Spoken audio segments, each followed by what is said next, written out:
Bringing smiles to the world, we're hitting first base. Marty Lurie with friends, home run. You know the ways and the trends, the stories all with the match of the block. It's Marty and friends.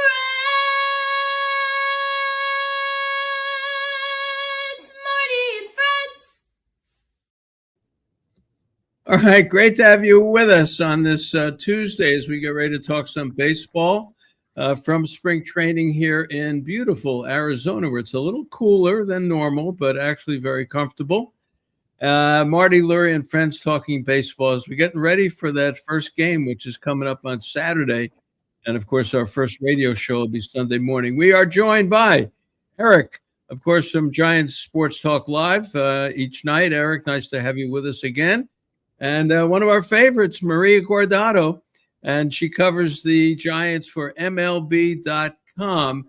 And she was in Iceland this winter, which I am very impressed with that. We're going to talk about this, your trip to Iceland and what that was like. But it is baseball time, and the Giants are in full swing down here as far as getting the basic ball club out on the field. We've got some live pitching going on with some hitting. We talked to Rafael Devers today, and we've had quite an interesting week with the manager, Tony Vitello, which I don't know any of us saw this coming to this extent, where the University of Tennessee would be the major topic of conversation. But he got some things off his chest this week, and I think we'll start with that. And with that, Maria, welcome to the show. Nice to have you here. Thanks for having me on, Marty. It's always a pleasure talking ball with you. Oh, no, we love having you on. So let's bring the audience up to date a little bit on Tony Vitello this week. And this week is only a couple of days. And already, he got into the University of Tennessee quite heavily yesterday. Let's talk a little bit about it, and then we'll put it to bed. Sure. It was just, I think the most surprising thing was just the fact that it's still something that's on his mind, 4 months into his new job as the Giants manager. I feel like what he was laying out wasn't exactly new information, but it just kind of was revealing about where his head is at right now. And it's still a little bit unclear about, it seems like his main grievance is kind of the fact that he still doesn't really know who kind of leaked this information. So he feels like there might have been like a little bit of a betrayal of trust there. And then it's interesting because he said that he has never read the report, and yet he keeps disputing the fact that, it was all premature, that there had been no decision made at that point. And to be clear, like the report that I think he's bothered by said that the Giants were closing in on the hire. It didn't say that they had definitively hired him. So it was just very bizarre. And honestly, it was definitely one of the weirdest manager scrums that I've ever been in. And I mean, I think that's notable considering we covered Gabe Kapler for 4 years. And I don't know, I just feel like if you're, we're 1 week into spring training, like games are starting on Saturday. Like I feel like his focus should just be fully on the Giants, on the big leagues. And I don't understand that. I don't think it's very productive to keep looking back and kind of revisiting this old history. Yeah, the interesting thing is with him, Eric, and we'll talk a little bit since we're both here, and we saw this before we bring you in, but he's never been a professional baseball person before. So this is all new to him, and it's new to him having 6 or 7 or 8 scribes, if you want to call them, the beat reporters and people like that, questioning him every day. And, asking him what he thinks about baseball and expecting to get a sort of the manager speak kind of answer that we usually get. And, he's just talking from his heart. And I said he was sort of a sensitive guy. And I think what happened was the word got out in Tennessee, in Knoxville, that he was close to getting this job. And it affected his coaches, his players, and everybody in his college world. This was a big shock for them. And he felt that maybe he was betraying them and that he wasn't being loyal to them and they weren't in the loop. And he wanted everyone to be in the loop, and he wanted to direct the information being told to them. because they all freaked out. The players freaked out. The coaches freaked out. He freaked out, and he didn't know what to do. So this has been bothering him, and he just wanted to get it off his chest this week. And he did. And he has to understand, as I said to him today, this is the first of 200 games you're going to have here. And, and someone asked, do you have a thick skin or not? And he's said, not necessarily. And he's going to have a thick skin because he's going to be poked and questioned every single day about the players, about the moves, about the composition of the ballpark and all that. So I'll say this. I like him. I sincerely like him. And I want to see him succeed. He's that kind of guy. You'd like to see good things happen for him. But this is, as we've said for 6 months, this is going to have a learning curve with it of getting used to being around Major League Baseball and getting used to the rhythm of the day-to-day, dealing with the media before the game, after the game, dealing with the players during the game. You're here to win games. Forget about talking to us and making us happy and giving us answers. He's here to win games, and that's the bottom line of it. So when I asked him today about 200 games ahead of you, he didn't really say, hey, I'm thrilled, I'm excited, I can't wait to write the lineup and see what they're going to do. He more or less said, well, the coaches will get everybody ready and, learn how to execute this and that. And again, the platitudes. So he's a great guy. I could see where he's a leader, where Buster Posey enjoyed talking with him. But I think he's got a ways to go to be a respected major league manager. And that's how I see it today. Maria, you can add anything to that. Please do. Yeah, absolutely. I mean, I just feel like it's a different beast here, in the big leagues. You're not always going to have control over information and when it gets out. And he's just something that he's going to have to adjust to. And, I think it's just he's going to be under a much bigger spotlight here. I mean, I know the SEC is a big deal, but, this is the big leagues. I mean, this is a completely different stage. And yeah, I mean, I think that he's obviously someone who kind of wears his emotions on his sleeve, but I think that I don't know, it's going to be interesting to see if this is, how he handled this in like a very low pressure environment. Like how are things going to go when it's the middle of the season and they're on a losing streak and, he has to answer for some questionable in-game decisions and things like that. Sure. I'm not sure that he's completely prepared for that. So I think we're all just going to have to find out. No, and especially think about this. I mean, opening night is against the Yankees at home. It's the only game on. It's on Netflix. Netflix reaches 900 million people. And he is going to be, every national writer, I think, will be in San Francisco to cover this. I really think so. And it's going to be something to see him before the game. And I feel for him a little bit because, look, he wants the job and they know what they're getting. They're getting a guy who just doesn't have that experience. So get ready. It's going to be an interesting opening day this Saturday. And it's going to be an interesting opening day on Netflix on March the 25th. So with that said, he said what he had to say about Tennessee, and he got it off his chest.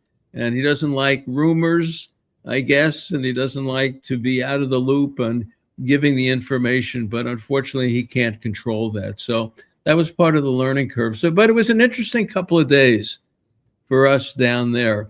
And I've been around baseball, in this capacity for over 30 years. And of course, watched baseball for, 75 years. And I don't think I've ever seen a manager who's come into the game without an ounce of professional experience. And that's what he's got. And that's what leads to these kinds of things. So whatever, that's our thought on it. Eric will give you a shot here. You're up in the Bay Area. Maria and I are down in Arizona in the dugout every day watching this thing. What was your take on it? Yeah, I found it a little strange, right? It's funny because it harkened back to, you said something about a month ago saying that the San Francisco Giants are going to be interesting this year. And I didn't think it was going to be like this. I thought it was going to be more about the baseball. But, that's something. And Maria, you talked about it. This is something that's been going on for months. It's done. It's put to bed. You're the manager of the San Francisco Giants. It shouldn't matter about what happened back then. At that time, okay, I get it.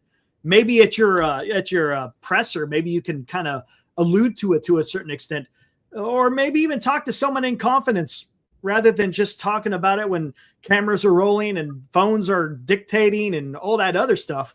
It just seemed to, you got to pick your time and your place when you want to kind of make that be known. And I thought it was a little bit weird. It was a distraction that you really don't need when you're trying to prepare the team to go play a 162 game season. So yeah, it sucked seeing that. As far as I think you talked about it, Marty, about having that thick skin. You're going to have that thick skin because the arrows are going to fly.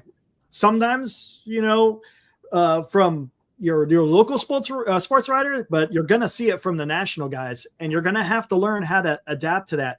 Maybe he's not used to that being in Tennessee. He was the guy in Tennessee, and I don't think he's used to that type of pushback. And with that whole saga of the hiring process, I think it got a little bit uncomfortable for him. So it's something absolutely he's going to have to learn throughout the season. Yeah, and it comes with the territory of getting someone who doesn't have that experience. His life experience is college. So if Marie asks him about a certain pitcher and how that pitcher's doing, he may go back to someone in Tennessee and talk about, because that's his life experience.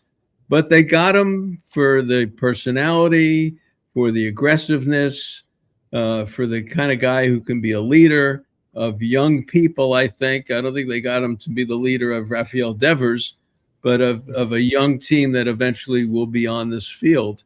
And they got him for that. So we'll see.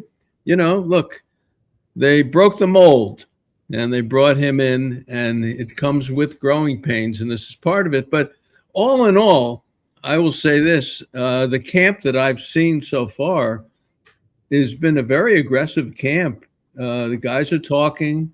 I saw yesterday, Maria, you probably noticed it too, after the first round of hitting, there goes Devers with Adames, with Chapman, with Arise, and they walked off towards right field, almost arm in arm and laughing and all that. And I said to myself, boy, that's the core of the new San Francisco Giants. So we're getting that kind of feeling, I think, with the ball club. And I'll turn, God bless you.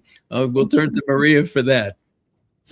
Yeah, absolutely. It's kind of interesting, but it really does feel like the lineup is going to be kind of the strength of the Giants this year. Just given the fact that, the rotation is looking, sorry, I'm like, I wish I had some water with me right now. But, obviously the rotation has Logan Webb and Robbie Ray at the top, but, there's some questions about the durability after them just because, they brought in Adrian Hauser, Tyler Malley, Landon Rubis had some injury issues. So the rotation is looking a little maybe iffy, same with the bullpen, but the offense looks pretty solid. I mean, as you mentioned, that they have a lot of core guys locked in now with Willie, with Rafael Devers, with Matt Chapman. They added Arise, who's going to bring a little bit more contact and kind of help balance out that lineup a little bit more. So I think that the lineup is going to be fine. It's just kind of it's going to be more of a question of how they do on the pitching side. I think that's really going to be, that's going to be the biggest factor in how far this team ends up going this year. Yeah, I like the lineup. I do. And, as I said, you're not going to have a guy who brought in on Monday and DFA'd on Friday. You're not going to have that. You may have the backup infielder, maybe that 25th spot, or the extra outfielder may get a little dicey here and there, but that's it. And you're looking at a professional hitter in Arise. You're looking at a professional hitter in Bader. You're looking at a whole year. And we talked to Devers today, and I want to get Maria's thought about Devers today and how different he is now maybe than he was last year. And Adames has got a year under his belt, and Chapman is healthy, and Ramos is married. And, Bailey is Bailey. He thinks he's, the next Yogi Berra. But, that's him, and that's good for him. And that's what you got out there. So I like offensively. So, Maria, let me ask you about Devers today. What was your take on the chat we had with him in the dugout? Well, I think the thing that struck me is that, he kept talking about, how comfortable he is. He looks like pretty happy and really kind of eager to embrace first base. And, he said that that's my position now.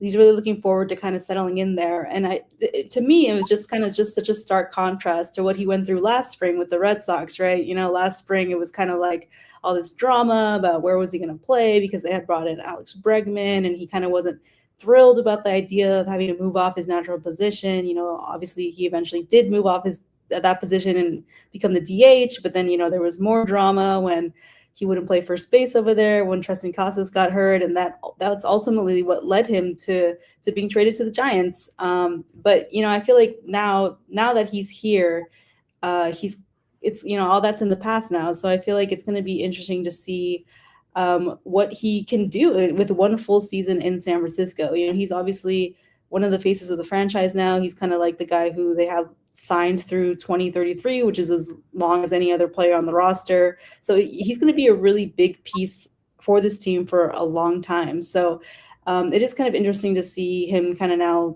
like I said, settle into his new home and really just start getting comfortable. And it's almost like a fresh start for him again. So I think it's going to be interesting to see how he does during games. You already see him in batting practice and he's just like murdering baseballs left and right. So, the Giants really haven't had this type of power hitting guy in a long time, maybe since Bonds. So, he's obviously going to be a really big piece of this team for a long time. So it's cool to kind of just, see him and get his thoughts on where he thinks the team is at. Yeah, he's much more relaxed than he was. He's good around the bag. Honestly, I think, he's looked good at first base. Eldridge has looked good at the bag too, as well. The one thing I took from Devers today was he's very young. When you look in his face and you listen to him talk, Eric, was he 28? He's 28. Yeah. I think, isn't he 28? He'll be 29 maybe in October. I think his birthday. 29. Yeah. In October. I think October's his birthday. He's young. He's a young man. And this did bother him. I could see where this bothered him last year. He's a young guy. But when he hits a fly ball to right field, you say, all right, fly ball to right field. The next thing you look up, it's gone 420 feet. He's got that. Yeah, the power is impressive. It's a sight to behold in person. And the other guy, let's talk about Bader, because I had never talked to Bader before, and we've had a chance to talk to him. Firstly, he looks like an outside linebacker. This does not look like your skinny center fielder who's going to run everything down. This guy is very well proportioned. He works out. He's obviously must be a weight guy. But when he takes batting practice, this is not, let me hit 3 to right field and see if I can dribble a few through the infield, and move a guy over. When he swings the bat, he's going to chop a tree down. This guy swings the bat, which is something I don't think we realize when you watch him play. This guy is like 110%. And this is going to be different for me too. Your take on Bader, Maria? Yeah, I think he's obviously going to bring right-handed power, and he's going to help lengthen that lineup. But obviously, I think the biggest impact he'll make is probably going to be with his glove, just because he's going to be playing center field, and that's obviously going to allow Jung-Hoo Lee to kind of slide over to right field. We all know that the Giants' defense was just not up to par last year. It was kind of a huge issue, but I think bringing in Bader in, who won a Gold Glove before, is really going to take some pressure off Lee and Elliot Ramos and just upgrade that defense as a whole. I'm sure the pitchers are going to be thrilled to have him out there. So I think that the contract that they got him on was pretty fair. So I think that he's going to be a welcome addition. And yeah, like you kind of said, he also plays with a little bit of edge, which I think is something that this team could also use. So I think that it will be a good addition all around for the team and just help lengthen the lineup. Yeah, no, I agree. All right, Maria, don't worry. This is on YouTube. We take it. It's Marty, Lurie, and friends. You can do anything here, so don't worry. This is good. Eric, your thoughts on Bader a little bit? Yeah, I'm excited to see what he could do. This was a position that I wanted the Giants to upgrade, outfield defense, right? You wanted to do that. If he had a bat, that would be even great. And it looks like Bader is going to be one of those guys. He has a bat. You know, he goes out there and runs down the balls out there in center field, and he'll sacrifice his body. So it's going to be fun to see him go out there in Oracle Park and roaming center field, and then seeing what he's going to be able to do. So yeah, I'm looking forward to see what Bader is going to bring to the lineup. Again, Maria, you talked about it. I really like how the lineup is. I think they're going to score some more runs, but again, as we've talked about a few times, the pitching, right? We'll have to see how the pitching goes. Well, the big thing is, and I kind of asked him that today, you know, and I'll ask him that often, is, you know, tell me what you see in the bullpen. Mm-hmm. You know, which guys do you see? And this Carson Seymour today. And again, this is the group that I talked about, that Randy Wynn made that speech when I was down at Santa Clara about waiting for this group. Someone's going to jump out of this group and, you know, be on that pitching staff. That's the Birdsong crowd and McDonald and, you know, Wisenhunt and the rest of them. Carson Seymour today, you know, Arise is not easy to strike out. And I know the pitchers are ahead of the hitters. Believe me, we know that. But Carson Seymour just blew Arise away today. How about that? Yeah, I mean, you don't see that every day. I think Arise struck out like 3% of the time last year, which is like the lowest rate of any qualified hitter in a single season since Tony Gwynn. So that immediately caught all of our attention. You know, I think even when Rafael Devers was asked about him afterwards, and he was kind of like, I think he spoke really highly of Seymour's four-seam, sinker, and slider. So yeah, it'll be kind of interesting to see what the Giants do with a lot of these young starters, because, you know, obviously they kind of have a full starting rotation right now as far as Webb, Ray, Roop, Hauser, and Malley, but they also kind of have like this, you know, second layer of young starters between like Seymour and Carson Wisenhunt, Blade Tidwell, who, you know, are they going to stick those guys in the bullpen to start the year? Are they going to send them to AAA to kind of keep them stretched out in case there's an injury and then they have to, you know, plug holes? So it's going to be kind of interesting to see what they think the best configuration of their pitching staff will be to start the season. But I think that Seymour is definitely someone who could be in contention for like a bullpen spot, or, you know, maybe even a rotation spot if something comes up during the spring. So he's definitely going to be someone to watch. He's a really big guy, really kind of a big imposing presence on the mound. So I think he definitely has potential. Did you see any of that, Eric? Did they see any of the video of that? I saw the clip of Seymour. They were talking about how he struck out Arias, right? Yep. Yeah. It's out there. Yeah, that was pretty impressive.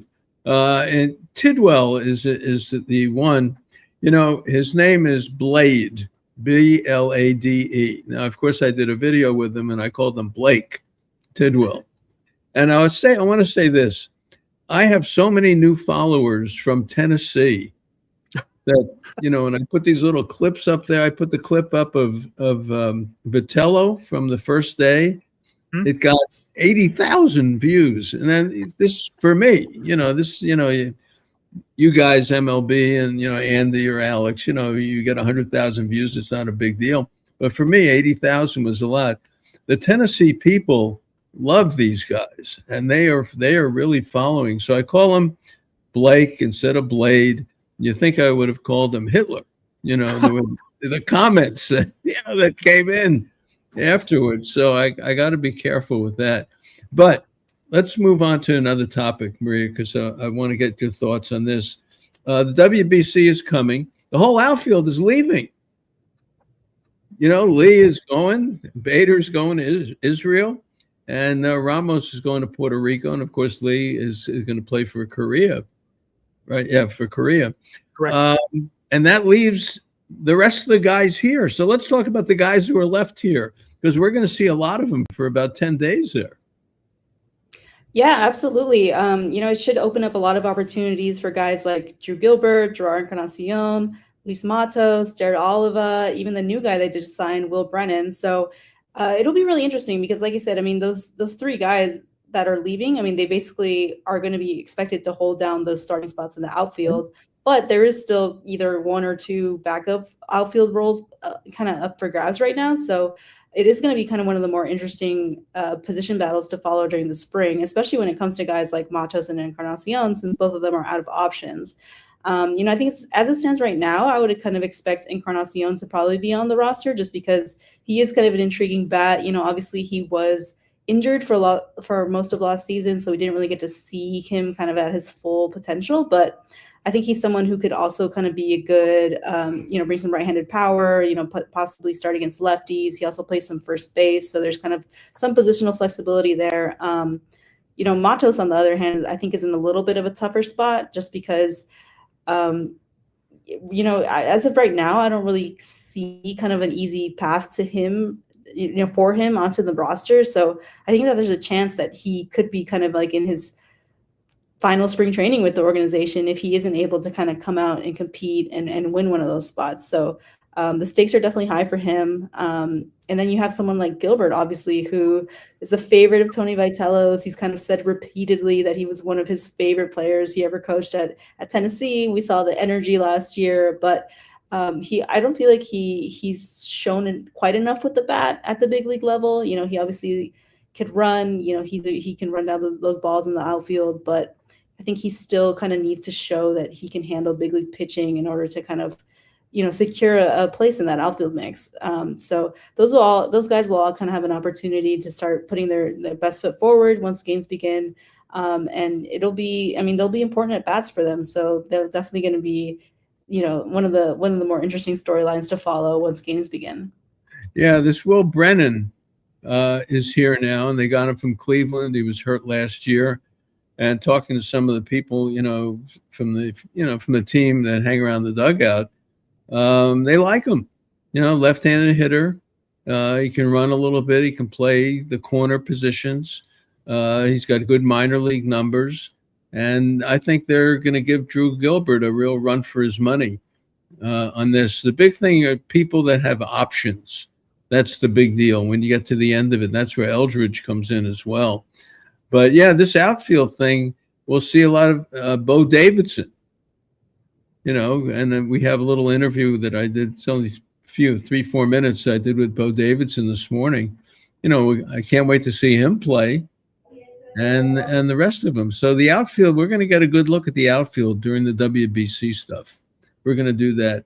All right, Maria, I want to ask you a couple of questions. One, Iceland. How did you choose to go to Iceland this off season?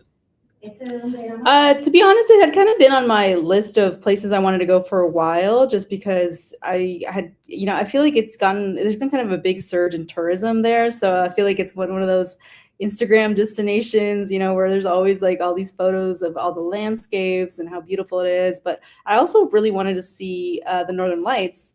So decided to go out there in October.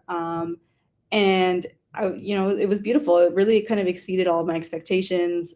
There's black sand beaches, but there's also glaciers. There's volcanoes. There's all the hot springs and things like that. So it really is kind of a remarkable country, very, very Instagrammable country. I feel like everywhere you look, it's just beautiful. But what's funny is that I actually did end up seeing the Northern Lights, which were spectacular, by the way. Like, it was a completely transcendent experience. But it was also like basically when the first report about Tony Vitello being targeted by the Giants broke. So it was really funny because I was like looking at the Northern Lights, but I was also kind of like texting people to like try to like find out if this was like legit, even though I was like technically on vacation.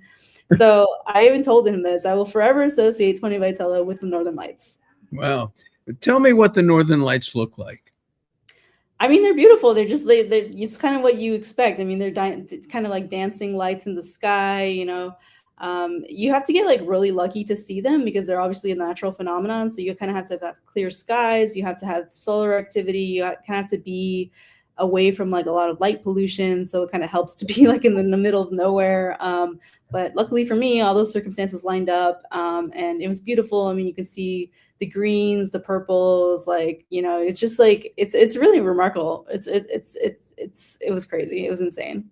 Boy, I love hearing the story. All right. Now, you've been on with me a lot, and I don't know if I ever asked you, where did you get your baseball love? Where did that come from? Because you know the game cold, you know it as well as anybody. Yeah, I mean, so I grew up in the Bay Area. However, I grew up an A's fan. So I grew up going to a lot of games with my brothers. I think that when I went to my first A's game, it was kind of like I was maybe like 10 or maybe like 12 years old, something like that. And it was like the first time I had ever been to a professional sporting event. And I don't know, I just like really like fell in love with the whole experience. Like I loved like the atmosphere. I loved being around all the fans. And I didn't really know anything about the game at that point, but after that, I came away wanting to really learn a lot more about the sport. So I kind of just started watching the games. I started picking up the newspaper and like reading all the game recaps, listening to the games on radio. So I just kind of just started to really fall in love with the sport that way, and kind of just try to stay on top of the team and things like that. So I would say that's kind of where it all started for me. And, at one point I kind of thought it would be cool to maybe like try to cover baseball like as a career. And, luckily for me, it ended up working out. Well, but you have a wonderful job, MLB.com, and you do it so well, and there's so much traveling. But here you are in college. When you're in college, what did you major in? Did you ever think you'd be sitting in the dugout talking to Tony Vitello? Yeah, I mean, I studied history at college, but I also wrote for like my college paper. So it was kind of like a good way to kind of get my feet wet a little bit and get some experience kind of covering a beat, because, when I was there, I did sports. So I covered like women's soccer, I did women's basketball, I did softball. So, that was like my first experience of being like a beat writer, because I would like, obviously get assigned to a team, and I would be like calling the coaches after games, trying to get like comment and things like that. So yeah, I mean, it was nice to kind of get those reps, get that early experience at that stage, even before I kind of like went into, became a professional journalist, I guess. All right. And where did you go to college? I went to Yale. She says it just like that. Yeah. Yale. With Yale. With Yale. Yeah. This is pretty cool. Nice to have that experience, and now to be doing what we're doing now with the insight that you have. So, all right, spring training going okay for you so far? How do you feel about everything?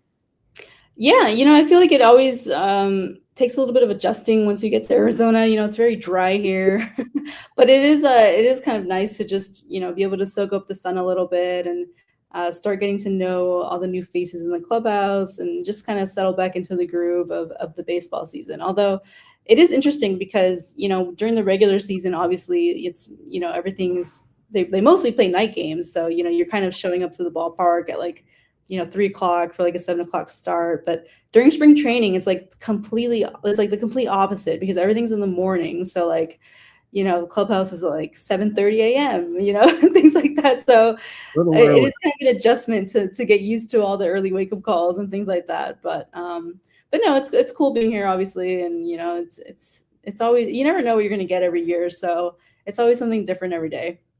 Yeah, and that's a good way to put it. We're going to have a different kind of story every day.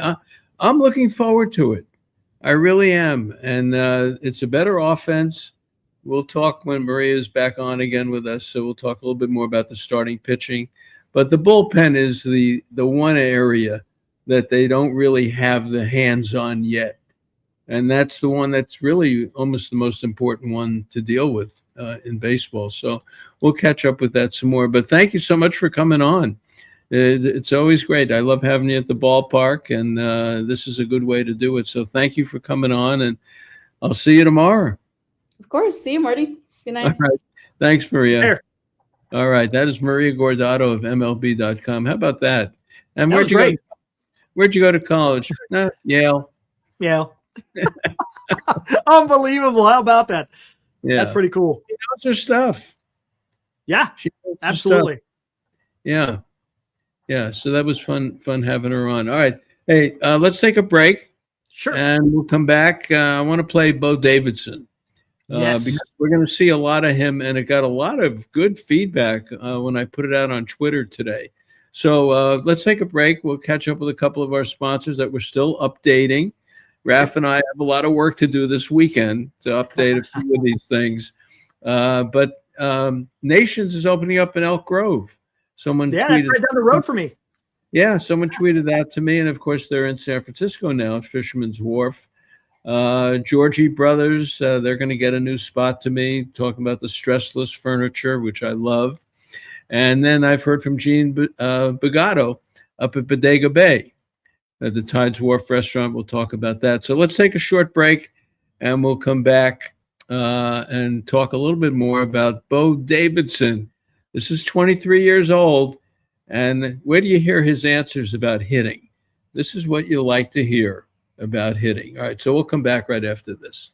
It's been a pleasure working with Rick Robin this year. Rick Robin, ROBBEN, NapaConstruction.com. Rick, the last time you were on with us, you told us about kitchen and bath remodeling, but there's a lot more going on up in your area. Yes, there is. ADUs, auxiliary dwelling units, which are known as the granny units. We can do your existing garage, attached garage, even building a new unit in the back. And so what we do is come out, bring our architect out there. Such a great thing. No sewer hookup fees, no water hookup fees. So that's what we do. Rick, how does one start the process with you? How does one get in touch with you? Oh, you call Tammy, 707-332-7575, 7 days a week. Rick Robin, ConstructionNapa.com. Rick, the thing I like about this, no problem for me. You come out with the plans, the permits, everything is in-house, no fees, and you get a new unit that you can rent out and get money back on your investment right away. I like it, Rick. Thanks, Marty. Love talking to you. Rick Robin, ConstructionNapa.com. Fans, joining us is Grant Power, President and CEO of Nations. Grant, last year we talked about the amazing breakfast at Nations. I'm going to ask you this. What's your favorite lunch? I'm pretty split. I guess I'm kind of like a pitcher who has two favorite pitches they like leaning on. I'd say half the time I do the hamburger and half the time I do the wild salmon burger. It really depends on which protein you want. We love our beef supplier in Northern California. We've been with them for decades. We test our beef all the time. We sell ocean-caught wild salmon. Friends don't let friends eat farm salmon. It's absolutely delicious. To mix it up, I guess it's like a pitcher who has a two-seamer and a four-seamer, or maybe a four-seamer and a cutter. I actually go grilled onions on my hamburger half the time and raw onions the other half. Today at lunch, I got the French fries, but half the time I get the onion rings, and I had a wonderful slice of pecan pie. There's something for everybody, whether you like hot dogs or grilled cheese. It's really up to the individual what mood they're in, but my go-to is either the beef with the hamburger or the wild salmon, which is absolutely delicious. Wow. I love it. Grant Power, President, CEO of Nations. Grant, thanks so much. Pleasure being on. All right. River Islands also. Wo and I will talk about River Islands on Sunday. A lot going on. There's a lot more building going on there. So, and Western Alliance Bank, these are people who have supported me for all these years. So I do appreciate it. I love the comments, by the way. Yeah, good stuff. I do. I really like the comments. And, if you have any questions, throw it in the comments because we'll read them and, put them on the air about the ball club. So absolutely. So let me tell you, Gene Bagato checked in from Bodega Bay, said that despite the recent, he calls it inclement weather. What would you call it? Miserable. It's a storm. Miserable weather. It's still been quite nice up on the Sonoma coast. Down at the wharf, the Tides restaurant, in addition to its great New England clam chowder and fried calamari, is proudly featuring locally caught Dungeness crab delivered to the Tides by the great Bodega Bay fishing fleet. And that same crab is also available for purchase. Boy, do I miss that, being in Arizona. I do. Available in the fish market along with a great selection of Sonoma Coast wines. If you're looking for an extended getaway just across Highway 1, the fabulous Inn at the Tides with its large, comfortable rooms, all with great views, along with the popular Bayview restaurant, provides the perfect place to relax and enjoy oneself. So if you're looking for a winter escape not far from the Bay Area, look no further than the Tides Wharf and the Inn at the Tides in scenic Bodega Bay. All right. Yeah, living in Arizona, first of all, I love going to spring training. Mm-hmm. I really do. And Maria's right. Come on, I was out there today, God, 7:20 at the ballpark at 7:20. Yeah. You get 45 minutes. And I talked to Bo Davidson, which the kid can play, and he's going to get a shot. He got to Richmond last year, so we're going to play that. But I talked to him, and I talked a little bit to Bader. I talked to Malley this morning. I talked to Fulmer. Fulmer's a veteran. He is. Fulmer, at some point, Fulmer was pretty good. Right. That wasn't that long ago. He was a decent starter. Yeah. Yeah. And he's been out of the bullpen too. So that I talked to him today. And I want to get him on the show. Malley reminded me that he almost no-hit the Giants when he was with the Reds on one of those 11 a.m. Peacock games or something like that. He went 7 no-hit innings or something. Because I said, I thought you pitched well against the Giants. So talk to him a little bit. I want to get Birdsong on, and we should get Seymour on too at some point because he really did look pretty good today. But the guy I had fun with today was with Bo Davidson. Number one, there are not many sort of non-roster, guys on the team, who are in spring training. There's a bunch of catchers and Buddy Kennedy, the infielders there. But, when it comes to outfielders, they brought Will Brennan in, but he's on a major league roster. But Bo Davidson's a kid, and he's one of the few kids in the camp, to see what he can do. So, Eric, do you have that? This is Bo Davidson. He's 23, and I got to talk to him. It's about 4.5, 5 minutes, but I think you'll enjoy it. So, yeah, let's go ahead and play it. Good stuff. Here we go. Marty Lurie here. Good morning with Bo Davidson. If there's a name in camp that people are interested in, it is you. How do you feel being in the camp? What's it like for you? Marty, I feel very good.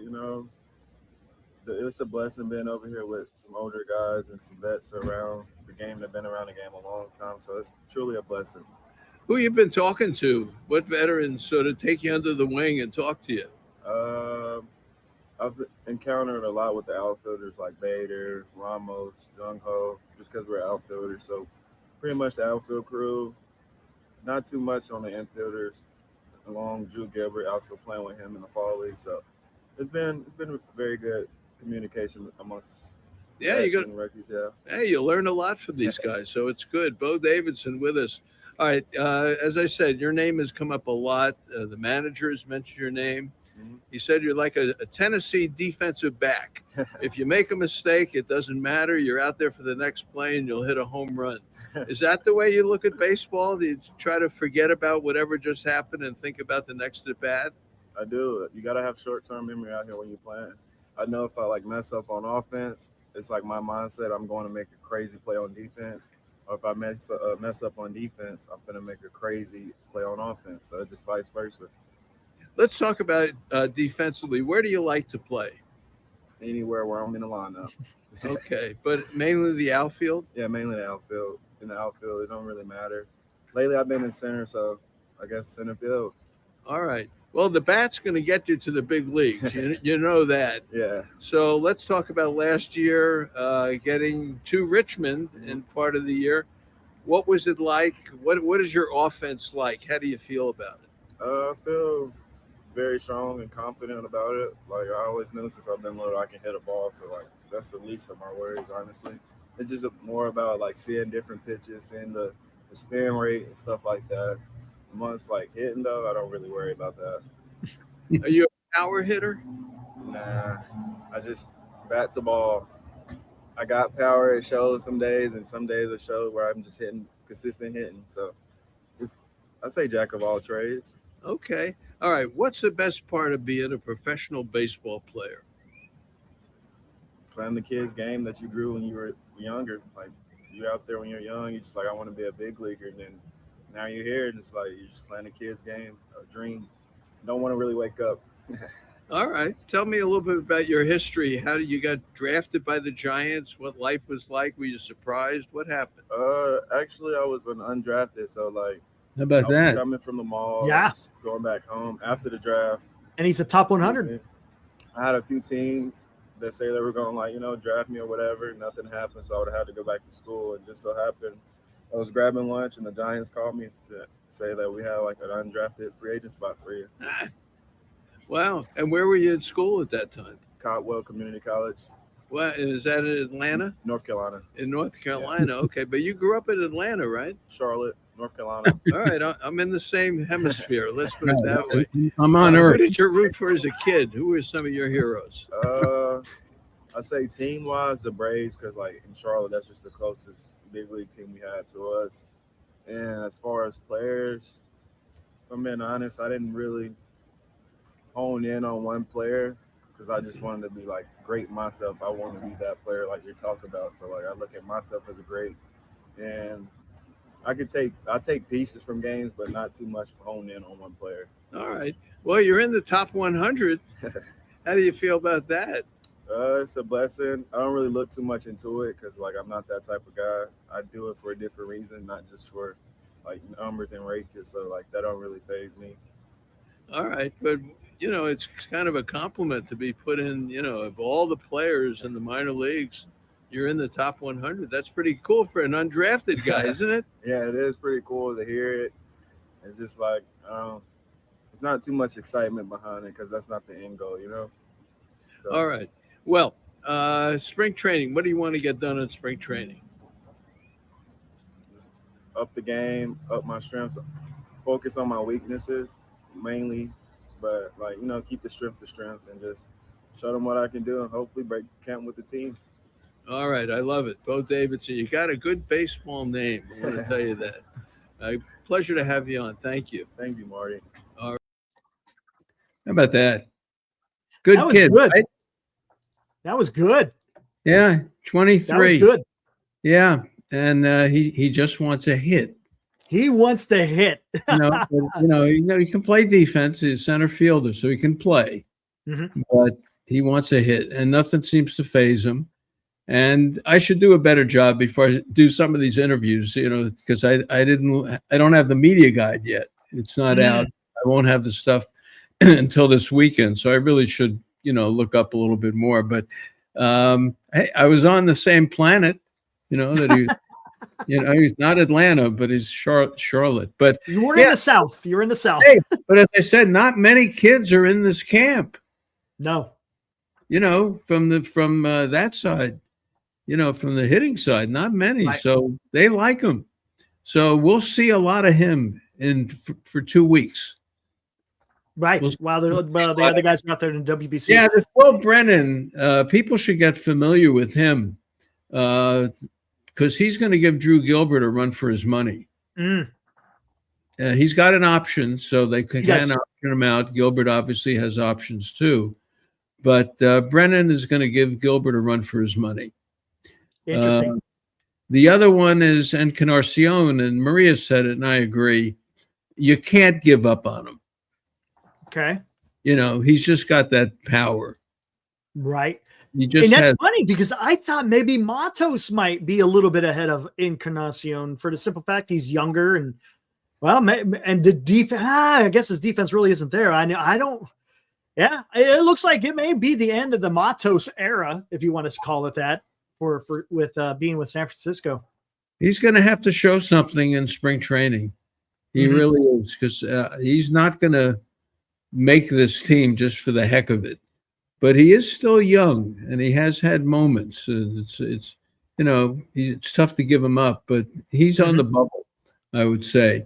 Mike Val, SF, says about Bo Davidson, he's got some speed. It's interesting you mentioned that. Yeah, because Bo told me when the interview ended that they want him to run more. Interesting. Yeah, that they want to see his speed. So, Mike, that's a good call from.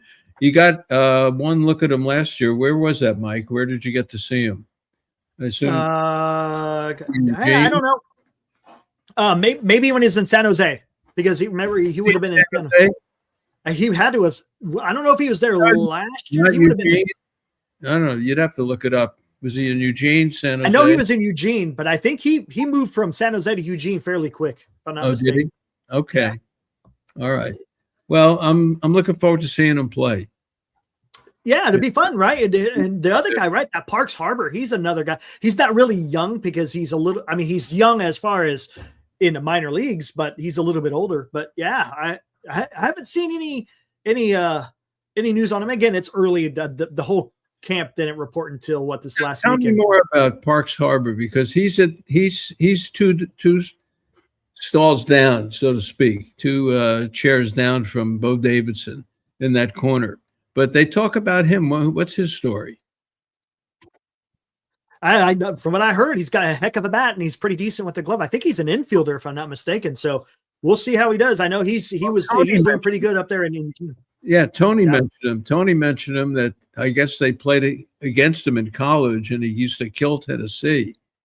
Interesting. So I'd have to look that up, or someone on the chat can tell us something about him. But he's another one. I like getting these guys on, especially the pitchers, to see, who's who and, what they're doing and everything else. McDonald, I guess we'll see Webb this weekend. Okay. Roop, I talked to Roop today. He's going to pitch Thursday, which means he probably won't pitch till Monday or Tuesday, in a game. So he won't pitch this weekend. But maybe we'll see Malley, and Ray and Webb for sure. I would imagine we'll see him because they want to get his innings in before he leaves on March 1st. Gotcha. So we'll see. And your interview with Blade was pretty good too. It's another pitcher that's a hunter. Remember Landon Roop on the program? Yeah, this guy, he went out 100 times and got nothing. That's what I heard.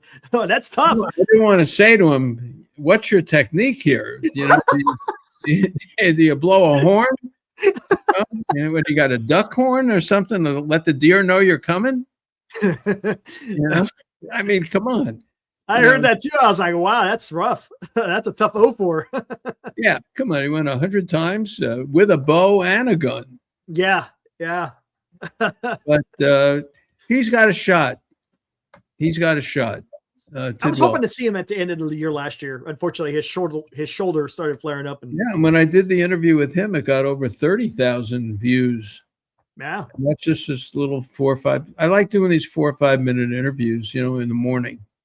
Yeah, they're nice little snippets. You get a little bit of insight on the guys. I love it. Exactly. And as the season moves on, spring training moves on, then they'll have done something.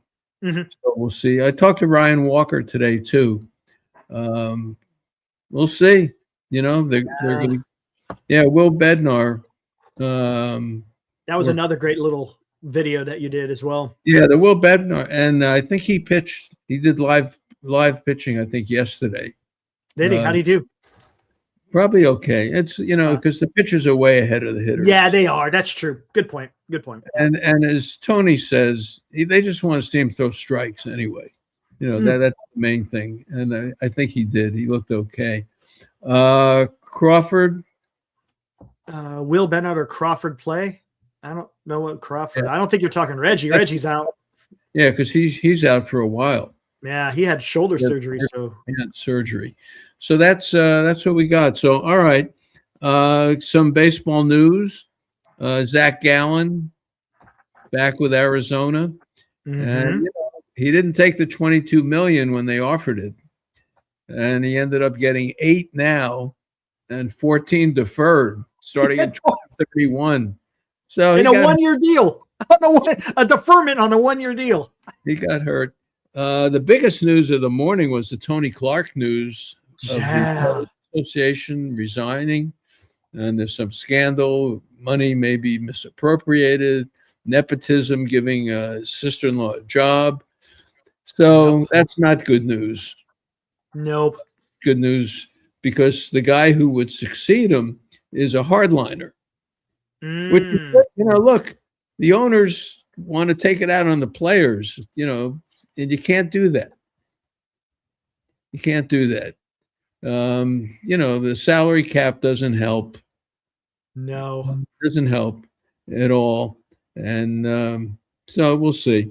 But this guy's a hard liner. And if the owners really want to put a line in the sand, we could have trouble next year. Yeah. I mean, it's already been kind of bubbling with the news that's coming out, as far as the potential CBA brouhaha. But now you got with this whole Tony Clark thing. Now it's made it even that much more complicated. Next streaming, you see, streaming is such a big deal, and that's going to happen in 2028. They have opening days on Netflix. It's just the beginning. They're going to get rid of all these local networks. Now it's going to be tough to get rid of. They are NBC Sports Bay Area, with the Giants or Sports Channel New York with the Mets, or the Yes Network, or the Dodger Network, because they get tremendous revenue. But that's going to be one of the issues in 28. And why should the players accept anything? Because the revenue is going to go sky high. Right. So, and they'll never open the books up. So this is a mess. It's a mess. This is a mess. Bo Davidson, this season stats. Did you see this, Eric? Oh, yeah. Hey, what's up, Aaron? Yeah, in 2025, between Eugene and Richmond, 281, 18 home runs, 70 RBIs, 19 stolen bases, 844 OPS. He's got a bat. He's got a bat. Yeah, very nice. Okay, that's good. I like that. Yeah, the Tony Clark thing is a mess. It is. Before, because maybe you're going to get into some of the Padres.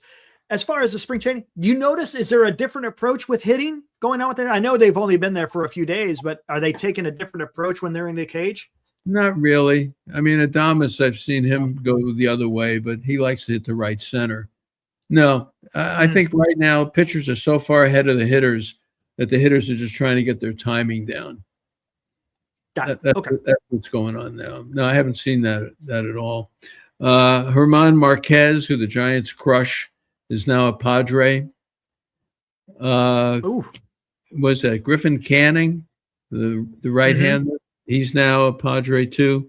Castellanos is a Padre. Yeah, how about that one? Yeah, he'll hurt the Giants somehow.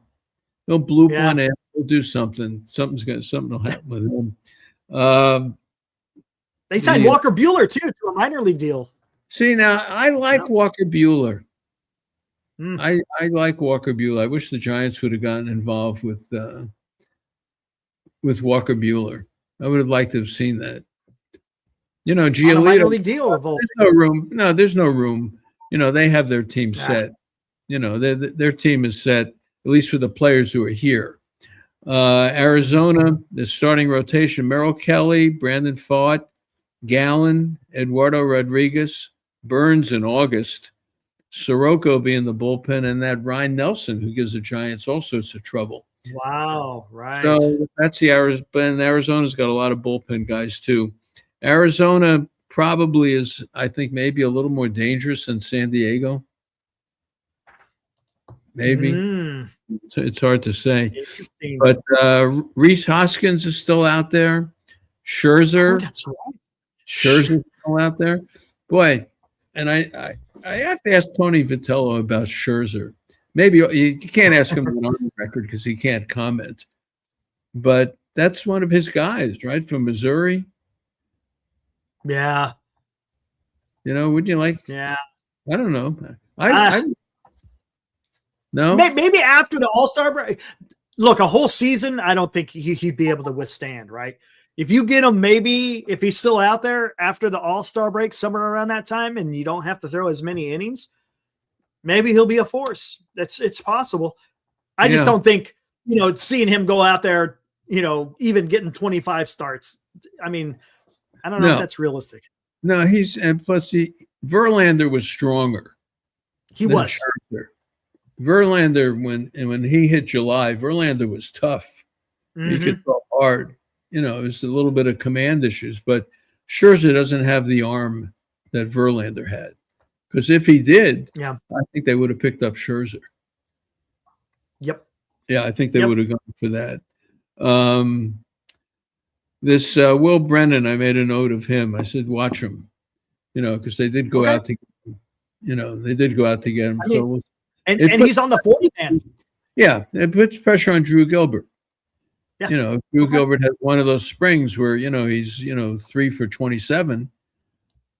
He's not going to break with the team. The big one is Eldridge. Yeah, that's going to be the everyone's going to be watching. The guy is so poised, it's amazing.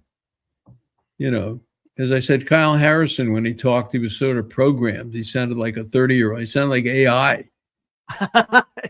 Eldridge sounds like he really is 30 years old, the way he talks. He's really got it together. But he's got a tremendous strike zone. Right. And then he's got to be, he just can't swing up up, up, up. He's got to be able to hit that pitch that's in the lower part of the strike zone and do some damage. Right. So Eldridge will be fun to watch. That's going to be a good story. The How's Braves, Washington been holding up?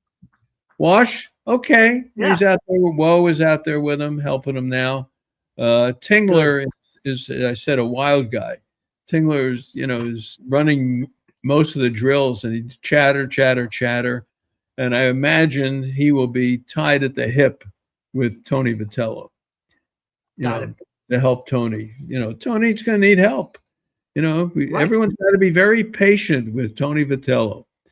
Very patient. You can't, and I think we realized that this week, you can't ask him questions and expect to get answers that are sculpted and caressed like Bobby Cox would do after 30 years, or Bob Melvin after 20 years. He's just not that guy yet. He's just not that guy yet. And we're going to have to be very patient with him and just let him get his feel of the team, of running a game and everything else, and not drive him nuts and not keep asking him all these specific baseball questions that he probably can't answer, and just leave the guy alone. Just let him do what he's got to do, and would be very patient with it, honestly, because the writers, you'd like to ask him all these direct questions, about the team, about the bullpen, and I'm included. I'm asking him, tell me about this guy, that guy, this guy, that guy. He's not yet comfortable understanding how to do that without throwing the guy under the bus or saying something that he shouldn't say. And he's got to get that down. So just be patient with him. That's my take from this whole hubbub with him this week. If he wants to talk about Tennessee and, he felt badly that his team and the coaches and everyone got crazy. And then everyone, oh, you're taking the job. No, I haven't decided yet. And he was upset because that came out in the news and everyone reacted to it. So he's a guy who cares. He cares. And my feeling is give him a chance. Sure. Why not? Right? Yeah. Why not? Yeah, give him a chance. All right. What do we got in here? Hey, Aaron. Marty, Mosaic is slowly coming together, right? Yeah. The pieces are starting to be arranged. Yeah, offensively it is. Casey Schmidt has got his spot there, backing up second. Chapman took ground balls at first a couple of days ago. I don't know if that means anything, but I did see that. Interesting. I saw that the other day. Oh, I meant to ask you this. You're talking about outfield. Do you think we're going to see Eldridge starting a game in the outfield sometime in the spring? No. They got so many outfielders, they don't know what to do with them now. They got a lot. Yeah, they got a lot of guys out there. With McCray, you got to deal with McCray too. He's got to get some playing time. So they have like 8 outfielders for 4 spots without Eldridge. Yeah, so I don't think so. So what else? Yeah, that's it. I guess we'll have a game Saturday, and then be here before you know it. And then Sunday I'll be on the air at 10 a.m. Pacific, and I'll try to get Harrison Bader. I'll try to record something with him on Friday. That's fantastic. That's going to be a good interview. And then Ron's going to be with you on Sunday too. Yeah, I'll get Woe. It's harder to get him. It's harder to get him in spring training because I come on down here. It'd be 11 o'clock where you are. It's 10 o'clock. 11 o'clock. He's on the field. He's working. Oh yeah. It's not like at home where I can call him at 9 a.m. Before you gets to the park and all that stuff. So we probably have to record something. Saturday. But Bruce Jenkins should be live. Glenn Kuiper, try to get Glenn on. Get him on. And Woe, do something with him and maybe with Bader. Larry Bear always comes on the first show. We talk about what to expect this year. So that's a tradition. We do that. So, yeah, I'm looking forward to it. Rick Robin is coming down here. He's going to spend the weekend here with me. We invited him to stay here. So he's going to be all right. Saturday, Sunday, Monday, go back Tuesday. So we'll see Rick. and we'll have him on the show on Sunday. He's got some new things going on. Great guy. Napa Construction, Rick Robin, Robben, and does a really nice job of bathrooms and kitchens and all that stuff. He's doing home inspections and other stuff now too. So yeah, we'll have him on as well. So it's all starting. As I say, the train, once the train leaves the station, Eric, it doesn't stop. Nope. You better be on it. And that's the way it works. Right. Yeah. It's got the high ball. That's what it is. The high ball. Yeah. And the movie is going well. It's on Amazon Prime. Great. The baseball mensch, the Marty Lurie story. So that's that. And Cooperstown, it looks like we're going to Cooperstown with the movie June 14th, something like that. June 13th. Hey, that's great. Yeah. So that are you going to Cooperstown for that? Yeah. Oh, great. That's like what, a couple of weeks before the Hall of Fame, right? That's at the end of July. So it's about end of July. 6 weeks. Yeah. And we're also going to stop off at the Yogi Berra Museum and show the movie there. Oh, wow. In New Jersey. So, yeah, it's all good. It's all good. And baseball's starting. The mosaic is happening. The new manager has already said his thing. Leave him alone. Just let him learn how to manage. Let him learn how to manage. Just leave the guy alone. You're not going to turn him into, Bruce Bochy overnight or Dusty Baker overnight. It's not going to happen. So let's not pick him apart and say, why'd you say this? Why'd you say that? Right. Forget it. It's not worth it. Just take him for who he is right now and let him learn to deal with the major leagues. Yeah, it's tough, right? The manager is to manage men, and that's what he's got to do. And that's it. He doesn't have to manage John Shea, No. Or me, He's. I will tell you this: they did have some sort of little contest to see which media person he would call by name first, because they're all new to him. And guess who he called first? You. Me. Hey! The writers didn't like that. He said, "Oh, that's great." He said, "Marty, what do you got for me today?" And that was it. Hey, yeah, right on, man. That's what I'm talking about. That was it. So it was fun. All right. Well, this is good. We love being on. So next week we'll do something, and then of course Sunday morning on KMBR. All right, Eric, perfect. And Ruby did a new song for us, so we'll probably have that great week. A new opening song for the 20. I'll work on it, and we'll get it done and have a nice new opening. Yeah, absolutely, great. Is Eric coming to Arizona? Are you coming to Arizona? No, I won't be able to get down to Arizona, unfortunately. I would love to, but hey, one thing I do want to do, you didn't talk about it yet, Mardi Gras. I would like to make it out there for Mardi Gras. Yeah. Oh, you're down for 3 people, right? Yep. 3. Yep. And the list, we like to have maybe 110, 115. I think I'm at 80 right now, but I will put it out this weekend. And I haven't put it out yet to the big public other than mentioning it here. If you are interested in Mardi Gras, Original Joe's North Beach, March 24th, the day before the home opener, $75 a person, full dinner, full meal, dessert, gratuity, glass of wine, everything's included. Just email me, martylurie@yahoo.com, and I'll send you the information. But yeah, we're in the 80s already. So, and plus you get something. We always give you a hat or something special, plus the beads for Mardi Gras. We do that too. Great. Good. Great. That'll be good fun. All right. That's all our business. All right. I feel that's it. Business, all business. And we got games coming up Saturday, and we got 200 games ahead of us. So yes, Crawford we do. Crawford said that to me one time. I said to Crawford, I said, well, Brandon, how do you feel? You got 162 games coming. He said, try 200. He reminded me that there are close to 37, 38 games in spring training. So that makes sense. And not to include, you get to the postseason, you add a couple of more on there, right? Plus in 3 weeks, we'll be sick of spring training.